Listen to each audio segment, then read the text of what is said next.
మీరు చనిపోయిన తర్వాత ఏమవుతుందో తెలుసా? మీ అంత్యక్రియల కండి కొన్ని గంటల తర్వాతే ఏడుపులు ఆగిపోతాయండి. వాళ్ళంతా మీ గురించి మాట్లాడడం మానేసి భోజనాలు ఎలా ఏర్పాటు చేసుకోవాలో దాని గురించి చర్చించుకుంటారు. పిల్లల్లో మళ్ళీ ఆడుకోవడం ప్రారంభిస్తారండి. కొంతమంది టీ తాగుతాను బయటికి వెళ్తారండి. కొంతమంది బంధువులు వారి టూర్ ప్రణాళికలు మొదలు పెడతారండి. ఇంకొంతమంది భోజనాల్లో ఉప్పు ఎక్కువైందా తక్కువైందా అని చెప్పి దాని గురించి చర్చిస్తారు. ఏదో ఒక బంధువు అండి పెట్టిన ఖర్చుపై అసంతృప్తిగా ఉంటారండి.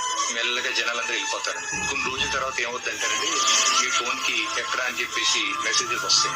మీ ఆఫీస్ లో మీ ప్లేస్ లో పనిచేయటకు వేరే కొత్త వ్యక్తిని నియమించుకుంటారండి. మీ ఫేస్బుక్ ఫ్రెండ్స్ మీరు పెట్టిన చివరి పోస్ట్ ని ఒకసారి మళ్ళీ చూస్తారండి. మీ పిల్లలు సెలవులు ముగించుకుని వాళ్ళ జీవితాల గురించి ఆలోచించడం మొదలు పెడతారు. మీ జీవిత భాగస్వామి తమ శాశ్వత జీవితం ఎలా గడపాలని చెప్పి ఇంకా ఆలోచిస్తారు. పండుగలు, సినిమాలు, క్రికెట్ మ్యాచ్లు అన్ని ఎప్పటిలాగా వచ్చి వెళ్ళిపోతా ఉంటాయి. పువ్వులు మళ్ళీ వికసిస్తాయి. కాలాలు మారుతా ఉంటాయి. జీవితం మెల్లగా పాత్రలోకి వెళ్ళిపోతుంది. ఈ ప్రపంచం మిమ్మల్ని ఆశ్చర్యకరమైన వేగంతో మర్చిపోతుంది. ఒక సంవత్సరం తర్వాత ఎవరో ఒకరు మీరు లేని ఆనవాళ్ళని ఒక ఫోటోలో చూసి క్షణకాలం ఆగిపోతారు. కొన్నేళ్ళ తర్వాత మీకు బాగా దగ్గర ఉన్న వాళ్ళు కూడా మిమ్మల్ని తక్కువగా గుర్తుపెట్టుకుంటారు. ఆఖరికి మీ పేరు ఎవరో పలికిన రోజు కూడా వస్తుంది.